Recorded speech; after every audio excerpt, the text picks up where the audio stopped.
Hey everybody, this is Doug with Artfully Rogue. So in one of my past videos, I showed you how to bend sheet metal without using a sheet metal brake. One of the comments that came up was, can you do this on a longer sheet of steel? Well, yes, you can. This is actually 10 feet long and is part of a rain curtain water feature that I'm building.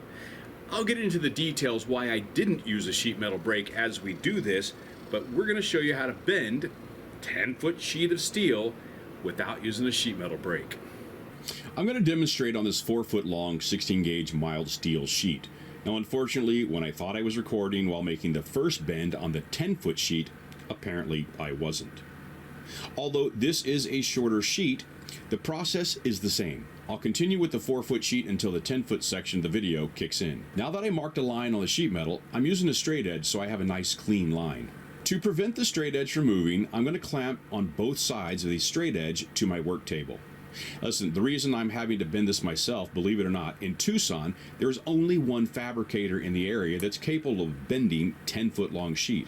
However, they're very expensive if I only doing 2 bends, and I don't want to have to drive back up to Phoenix to my normal guys. Now the tool that I'm using here is a 4-inch angle grinder with a cutoff wheel attachment. Now I'm not putting a great deal of pressure on the sheet steel at this point. I'm simply focusing on keeping a straight line. Now when you're scoring the sheet steel, the idea is to go down into the material around 2/3 or so. You definitely do not want to go all the way through. With the straight edge removed, I now want to come back and go a bit deeper into the meat of the material. Now I'm taking it a little slower, focusing on staying on the line and providing a bit more pressure on the grinder. Before bending the sheet, place the material at the edge of the workspace. Line up the backside of the cut line to the edge of the work table. Here, I'm taking a piece of square tubing and I'll place it on top of the sheet still behind the cut line. The square tubing should line up with the edge of the work table. Doesn't matter what you use, it just needs to be straight edge along the cut line. You need something for the sheet steel to bend up against. Another secret that I have found works is to take another piece of flat material. I'm using 4-inch metal flat bar. It could be a board or 2x4, whatever you need. You just need to lay it across the edge that you want to bend. This way you're bending the entire half of the sheet as opposed to applying pressure to any one particular area. Now let's switch over to this 10-foot sheet now. Okay, so you're going to get to the point when you make your first bend after you have scored the sheet metal, it's not going to go a full 90. All right, what's happening is the edges of the kerf are actually hitting each other now. So we're going to have to take the cutoff wheel and cut through that a little bit more so it will be allowed to make the 90. So this is what I'm going to do here. I'm going to take the cutoff wheel again and I'm going to cut again in that groove. This should help knock down those corners and allow me to make the full 90 bend. Now you're going to notice that I'm going, in one direction on the full 10-foot sheet. And then once I get this full direction cut, I'm going to turn around and come back the other direction. And that's mainly because you're a bit limited on how far the angle grinder can get into that corner. Make sure that you take it slow. Make sure that you don't push too far into the material that you go through, but make sure that you're consistent. And then for good measure, as I mentioned, I come back through on the opposite side just because of the angle grinder and the different angle that you have to deal with because your corner is getting too close. Now that you've made a pass with your angle grinder to help knock down those corners, you should be able to do the rest of this by hand. Now, if you're doing this for the first time, then I would definitely go ahead and use the method I talked about before, where you clamp the entire sheet down, and then you actually take a long piece of steel and clamp it to the piece that you want to bend so that you try to bend it all at the same time. But as you're going to notice here, the first method that I tried didn't really work well. But now, as I put the short side up against my chest and then pull towards me, that's actually getting me closer to what I need with regards to the 90. Make sure that you don't do what I'm doing here. Put some gloves on. My hands are like leather, and although they do still get cut, I sometimes forget to put my gloves back on. Now as you can see, much closer to a 90. That's a little too far. We'll pull that back out. Double check that. And there we go. That is your first side of a 10-foot piece of sheet steel. Once you make that second cut, you should be able to bend that by hand, because now you have a little less friction or resistance in that corner. So as you can see, I'm hitting my 90 better. Now if you look down the edge of the sheet steel, you'll see where you might need to touch up a little bit. I don't know if you can see it, but it goes straight, and then there's a little bit of a belly right here. So realistically, you just want to take the sheet steel and right at that belly, just give it a bit of a push.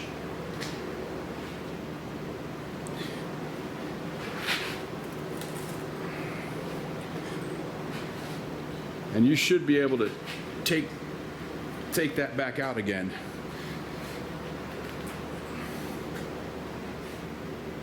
Yeah, that'll be much straighter.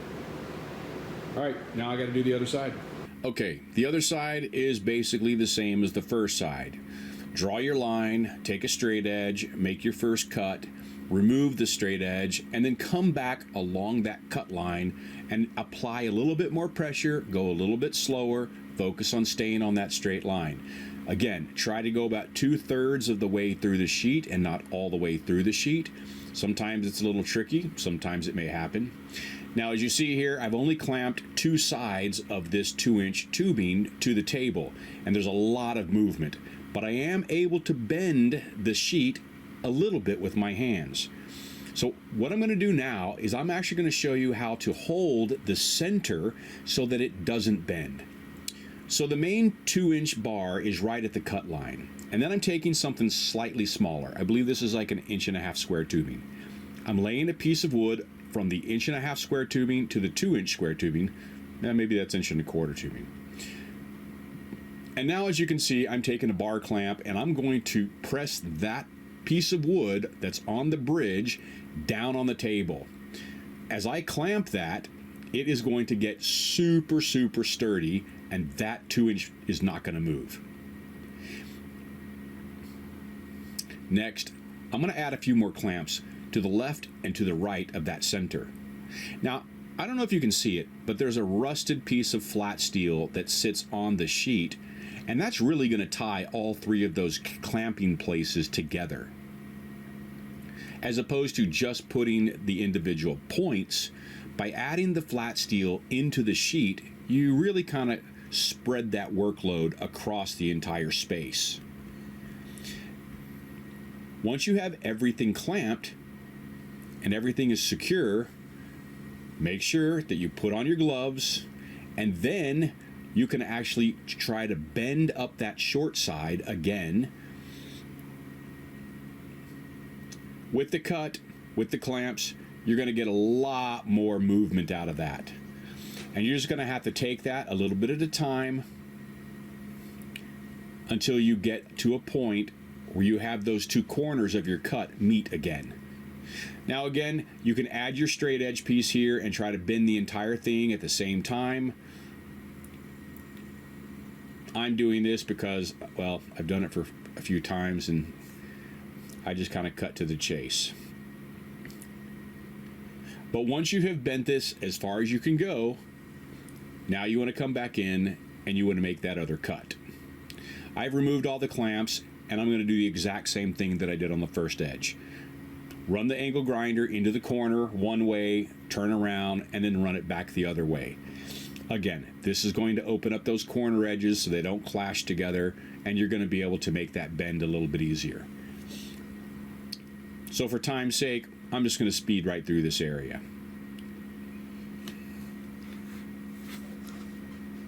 All right, with the second cut made in the second side, I'm going to go ahead and reclamp everything. That way I have something sturdy to bend up against. All 3 clamps go back into the same area. This is going to make things a little bit easier for you. The difference is I'm going to add a flat bar across the entire length, and I'm going to clamp that to the edge that I want to clamp. Now I'm moving this clamp a little bit so I have a kind of a better gripping spacing, I guess you could say, and I'm slowly bending that second side so that it becomes a 90. For some reason, I always find this section of the bend the most difficult.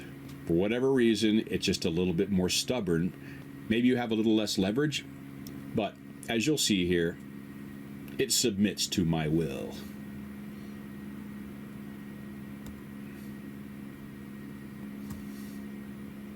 All right, so now I'm going to take all that apart.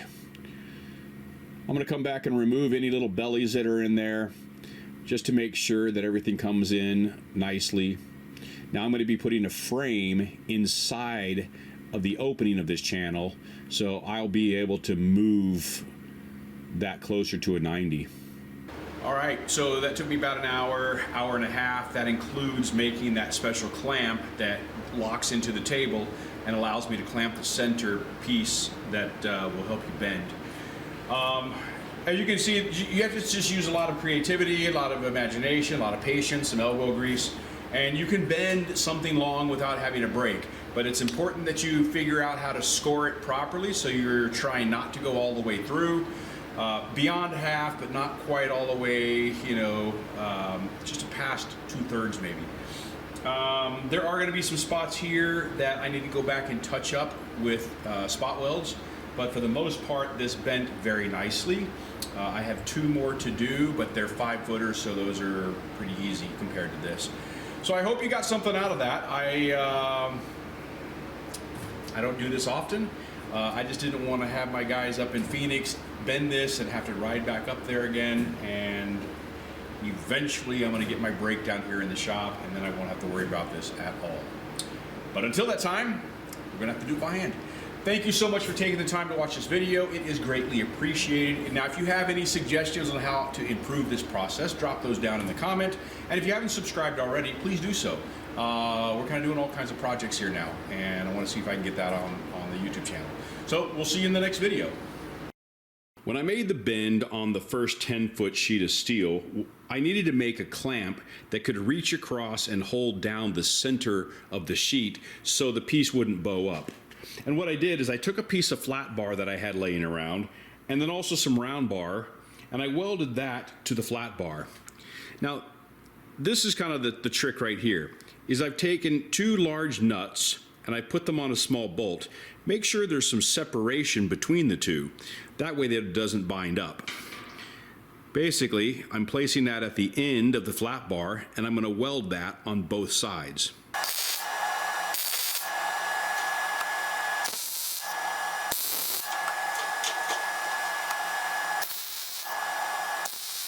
Now, once that's had a chance to cool off, remove the bolt, and if you have something longer, that usually helps. In this case, I have something slightly longer, and you want to thread that back in. Now, the idea of keeping these 2 separate is so that when you put the bolt in, it doesn't bind up. Now, it may get tight, and so at that point, you will need to get a crescent wrench so that you can adjust.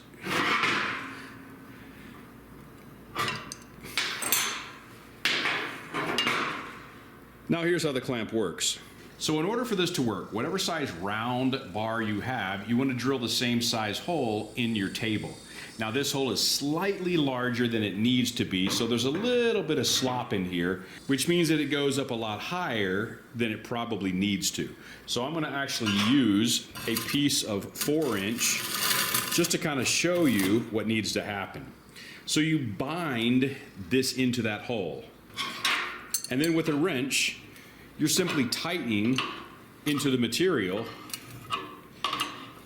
so that it really can't go anywhere. This is how I held the center of that 10-foot length of sheet steel so I could bend it.